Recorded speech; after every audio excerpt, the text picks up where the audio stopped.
पीपरी गांव छोटा जरूर है, लेकिन सुकून की राजधानी कहलाने का हकदार है, क्योंकि यहाँ कुत्ते भी बिना जल्दबाजी के भौंकते हैं। गांव के ठीक बीचों बीच चंपक की चाय की टपरी लगती है, जहाँ से न केवल गांव की नब्ज चलती है, बल्कि गप्पों के इंजन भी पूरे जोरों से दहाड़ते हैं। अरे वाह, पीपरी की खुशबू तो मेरी चाय में भी घुली है। अरे जरा पी लो भाई साहब। अरे भैया पूरा गांव पी लो। हाँ, हर कोई खुश है, बस एक आदमी ऐसा है जिसे चैन से बैठना नसीब नहीं होता, और वो है राजन, जो अपनी पत्नी श्रद्धा के साथ रहता है, मगर हर वक्त किसी न किसी फिक्र में डूबा रहता है। श्रद्धा सुन मेरी बात, कल तक गैस सिलेंडर पूरा था और आज अचानक हल्का हो गया। कहीं कोई चोरी तो नहीं कर रहा हमारे साथ? तुम गैस का सिलेंडर नहीं बल्कि हवा के फुक्कड़ सिलेंडर हो राजन, फालतू सोचते हो हमेशा। राजन के पड़ोसी का नाम विमल है, जो बिल्कुल शांत और समझदार आदमी है, जो अपनी चुप्पी में ही राजन की सारी फिक्रों के मजे लेता रहता है। अरे राजन, अरे तुम्हारी फिक्र ही तुम्हारी सबसे बड़ी पहचान है भैया। चिंता की लकीरें तुम्हारे माथे से बाहर आ रही हैं, देख लो। गांव के मुखिया का नाम राकेश है, जो दिखने में भले ही मजेदार लगते हों, लेकिन इतने पक्के आदमी हैं कि उनके सीने में दम हमेशा बना रहता है, चाहे हाथ में लाठी हो या ना हो। अरे सुन लो पीपरी वालों, इस गांव को कोई हिला नहीं सकता, क्योंकि मैं पक्का मुखिया हूँ। हाँ। अरे बड़े आए पक्के मुखिया। कहीं से लिखवा के लाए हो क्या स्टैंप पेपर पे? गांव के आखिरी छोर पर रहने वाले गोपाल काका को सब भोंदू और बेवकूफ समझते हैं, लेकिन उन्हें किसी की परवाह नहीं है, क्योंकि वो रोज अपनी गाय और भैंसों से बात करते हैं और उन्हीं के साथ अपना दुखड़ा सुनाते हैं। अरे बेटा तू ही है जो मुझे सच में समझती है, बाकी सारा गांव तो भोंदुओं से भरा पड़ा है। और क्या।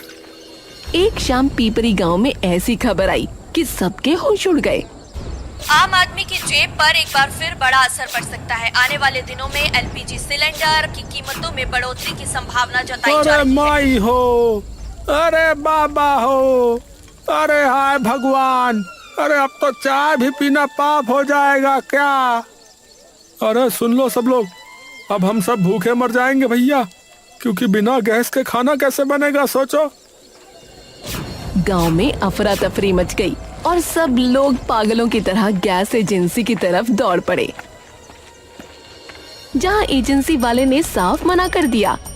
ए भैया ऐसा है 10-20 दिन लग जाएंगे यहाँ, क्योंकि अभी गांव में एक भी सिलेंडर नहीं बचा है। अरे ये कैसे चलेगा? अरे भैया ऐसा कैसे चलेगा? मेरे घर में तो आखिरी बूंद बची है, अगर ये खत्म हुई तो मैं धरने पे बैठ जाऊंगा, बता रहा हूँ।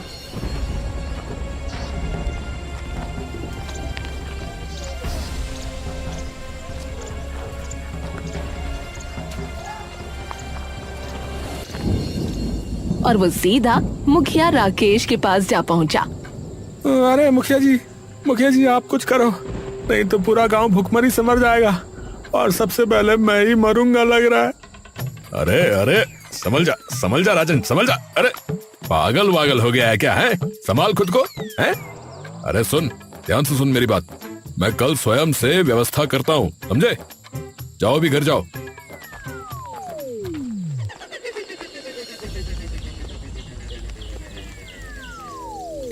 ए भैया, अरे सुन लो भैया, अरे भैया पीपरी वालों सुन लो ध्यान से। हाँ, अब चाय जो है 50 रुपया की कप होगी। हाँ भैया, क्योंकि सिलेंडर महंगा हो गया है भैया, तो चाय भी महंगी है।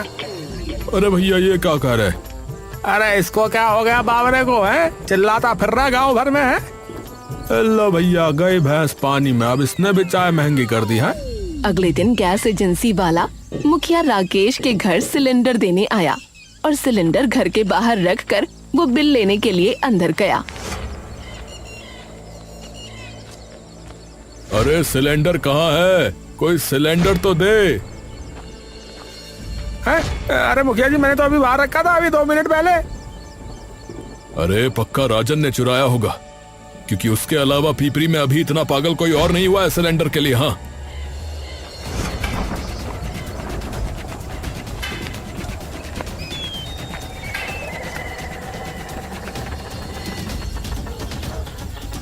पूरा गांव राजन के घर पहुंच गया और तलाशी शुरू हो गई, जिसमें कोना कोना छान डाला गया, लेकिन कहीं कुछ नहीं मिला। अरे सुन लो मुखिया जी, मेरे पास कोई सिलेंडर विलेंडर नहीं है। हाँ, पहले से इतनी मुश्किल है, ऊपर से मुझ पर चोरी का इल्जाम। कुछ दिनों बाद पाटिल जी के घर में सिलेंडर सुबह उठकर अधखाला मिला और फिर चंपक का नया सिलेंडर भी गायब हो गया, जिससे चंपक के होश उड़ गए। अरे मैया हो, अरे हमारा सिलेंडर हमको वापस दे दो भैया, जो कौन चुरा रहा।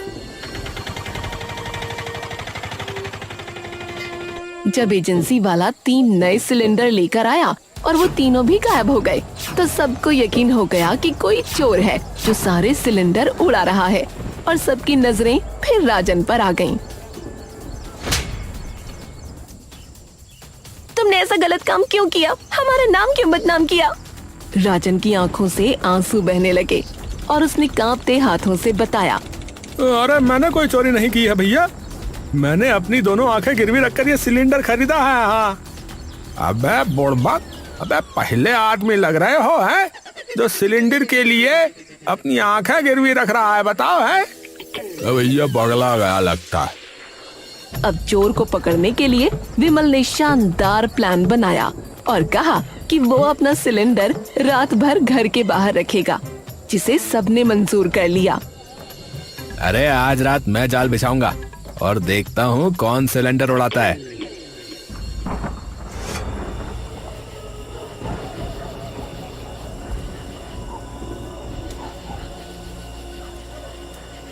सारी रात सिलेंडर बाहर रखा रहा, लेकिन किसी ने उसे हाथ तक नहीं लगाया और सब उलझन में पड़ गए कि आखिर चोर है कौन।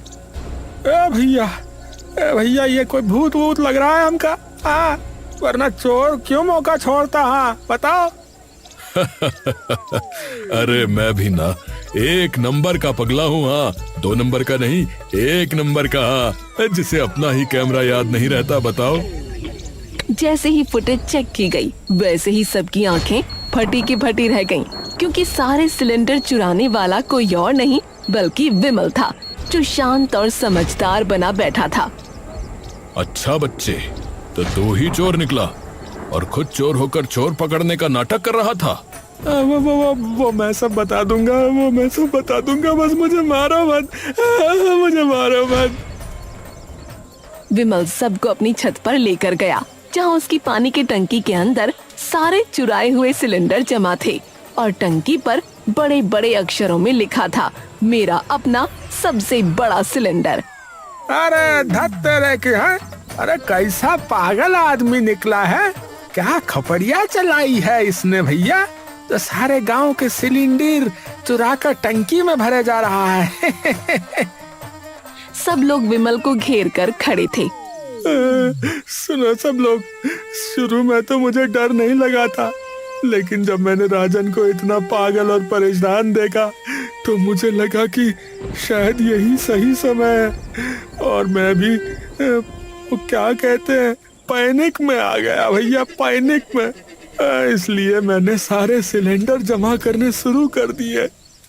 अबे तूने मुझे पागल बनाया और मैंने अपनी आंखें गिरवी रख दी, बता रहा हूँ। जहाँ एक तरफ पूरा गांव विमल की चोरी पर हंस रहा था, वहीं दूसरी तरफ गांव के आखिरी छोर पर गोपाल काका अपनी गाय और भैंसों के साथ बातें कर रहे थे, जैसा रोज करते थे।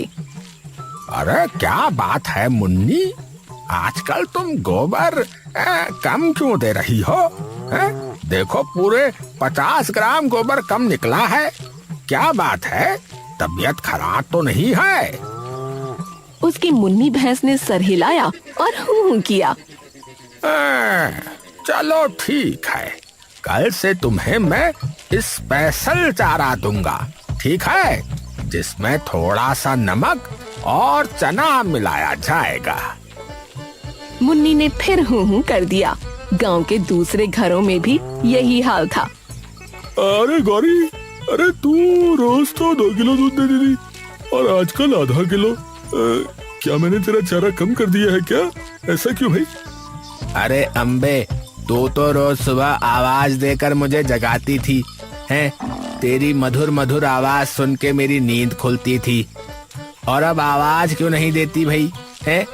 क्या तुझे भी सिलेंडर की फिक्र हो रही है? हैं? क्या हो गया?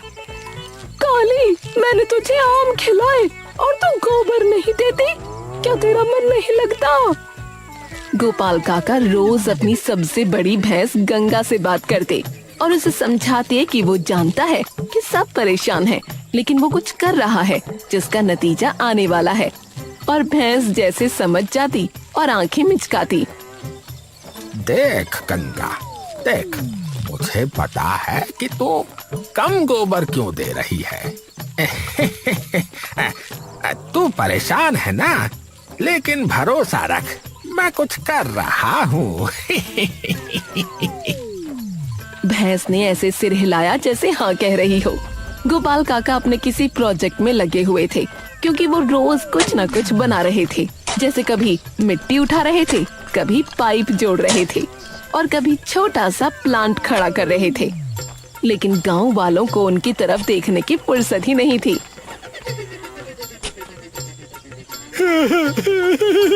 अरे देखो देखो भैया, ए काका, ए गोपाल काका जो है ना हमरे, वो फिर से कुछ बना रहे हैं। शायद मिट्टी के खिलौने वगैरह बना रहे होंगे। बुढ़ापे में सठिया गए हैं पूरे।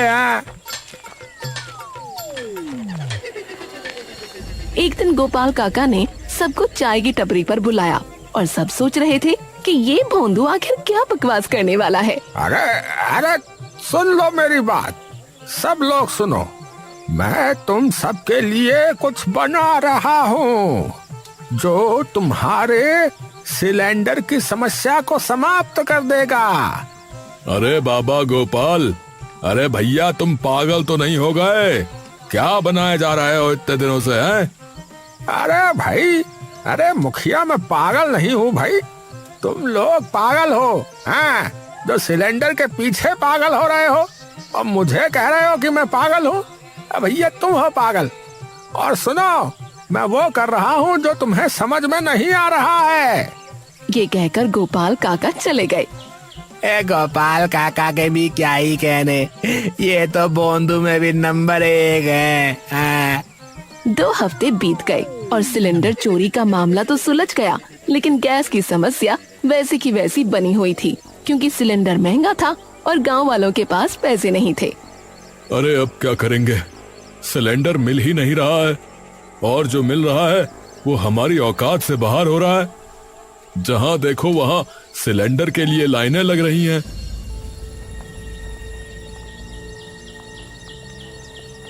तभी एक सुबह गोपाल काका बड़े खुश चेहरे के साथ सबके घर दौड़ते हुए आए और बोले कि आज मेरे घर चलो, मैं तुम्हें अपना सरप्राइज दिखाऊंगा।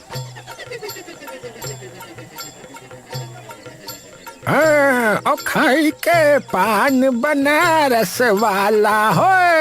अरे भैया आओ, सब आ जाओ, आज मैं तुम्हें वो चीज दिखाऊंगा जो तुमने कभी सपने में भी नहीं देखी होगी। हाँ, अगर किसी ने सपने में देखी हो तो मेरी तरफ से 20 रुपए इनाम। हाँ। अरे भैया, अब ई काका फिर पगला गए लग रहा है? चलो चलकर देखते हैं कि आखिर इन भोंदू काका ने क्या कर लिया है। चलो।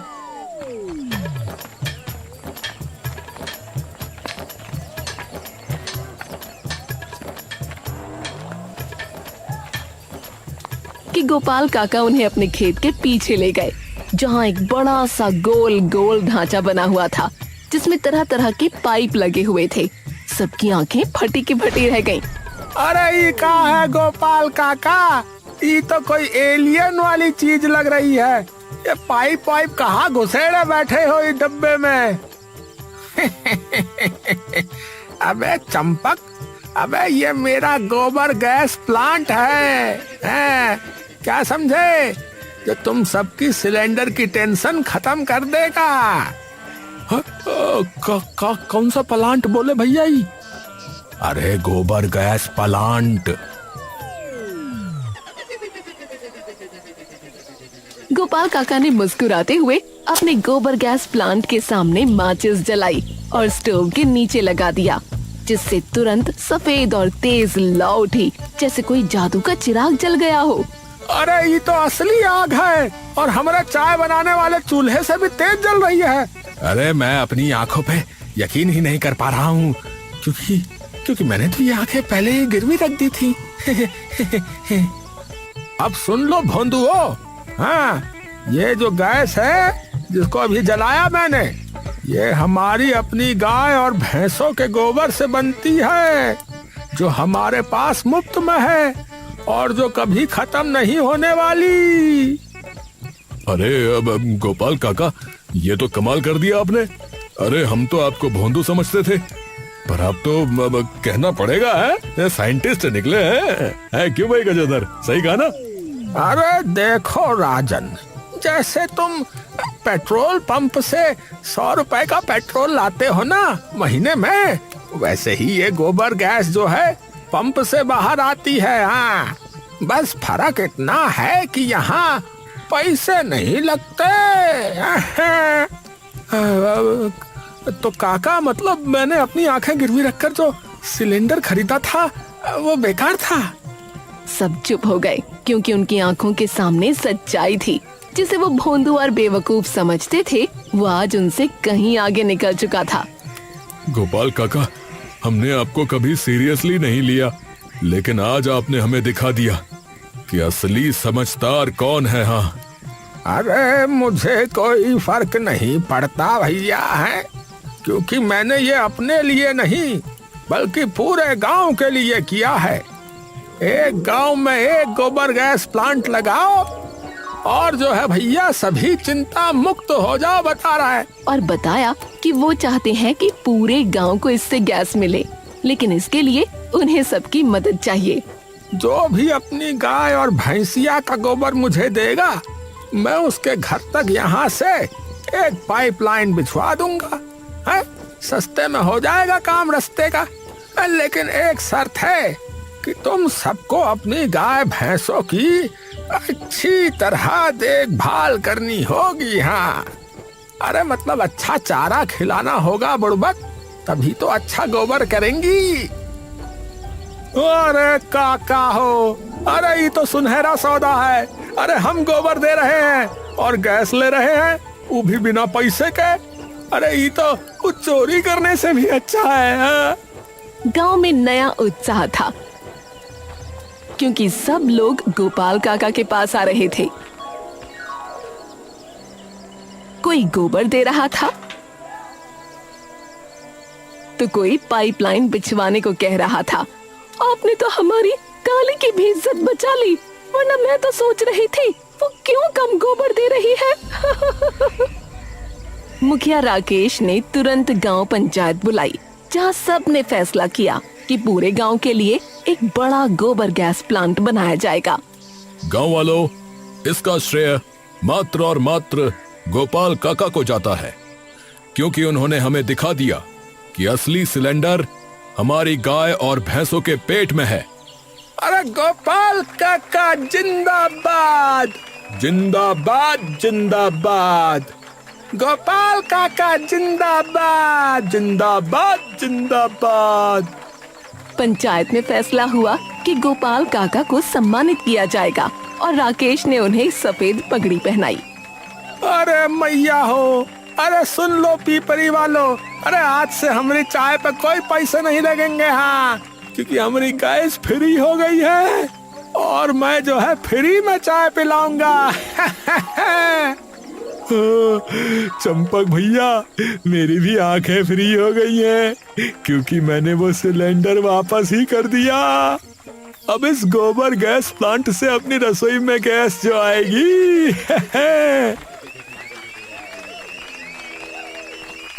विमल ने आकर गोपाल काका से माफी मांगी और गोपाल काका ने कहा, कोई बात नहीं, क्योंकि इंसान कभी भी सुधर सकता है, बस अपनी भैंसों से प्यार करना सीख लो।